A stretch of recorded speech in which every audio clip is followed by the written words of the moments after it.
बिस्मिल्लाहिर्रहमानिर्रहीम।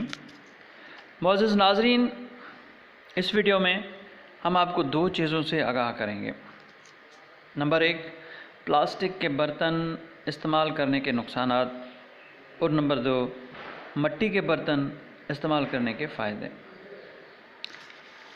मुअज़्ज़िज़ नाज़रीन, प्लास्टिक के बर्तन में BPA नामी एक केमिकल पाया जाता है जो ख़ुराक में जज़ब हो जाता है और सेहत के लिए इंतहाई नुकसानकार है। यही वजह है कि 2012 में अमेरिका की food and drug administration FDA ने बेबी बॉटल्स में BPA केमिकल के इस्तेमाल पर पाबंदी लगा दी। आगे चल के 2017 में यूरोपियन केमिकल एजेंसी ने BPA केमिकल को ख़तरनाक केमिकल की लिस्ट में शामिल कर दिया और इस केमिकल के नुकसानात पर अभी तक बहस जारी है। अब हम आपको बताएंगे कि मिट्टी के बर्तन के क्या फ़ायदे हैं।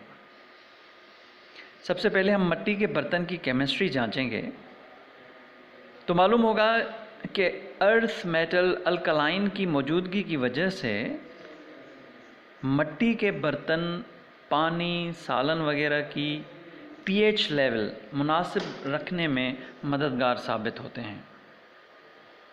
यानी ये पानी और सालन की एसिडिटी को कम करते हैं। और अगर मिट्टी के बर्तन की फ़िज़िक्स जांचेंगे तो हमें पता चलेगा कि मिट्टी के बर्तन में पोर्स की मौजूदगी से ये पानी को ठंडा करने में मददगार साबित होते हैं। उसके अलावा ये सालन, चावल से ऑयल को एक्सट्रैक्ट या जज़ब करने में भी मुफीद साबित होते हैं। मुअज़्ज़िज़ नाज़रीन, अब जैसा कि इंडस्ट्रियल दौर में हम प्लास्टिक के बर्तनों का 100% इस्तेमाल रोक नहीं सकते, मगर कुछ लेवल पर कम ज़रूर कर सकते हैं। इसी तरह हम मिट्टी के बर्तन अपने घर की क्रॉकरी में 100% ना सही मगर कुछ लेवल तक शामिल करके अपनी और अपने ख़ानदान की सेहत को बचा सकते हैं। उम्मीद है आपको हमारी ये वीडियो पसंद आई होगी। मेहरबानी करके सब्सक्राइब करें और हमारा हौसला बढ़ाएं। शुक्रिया।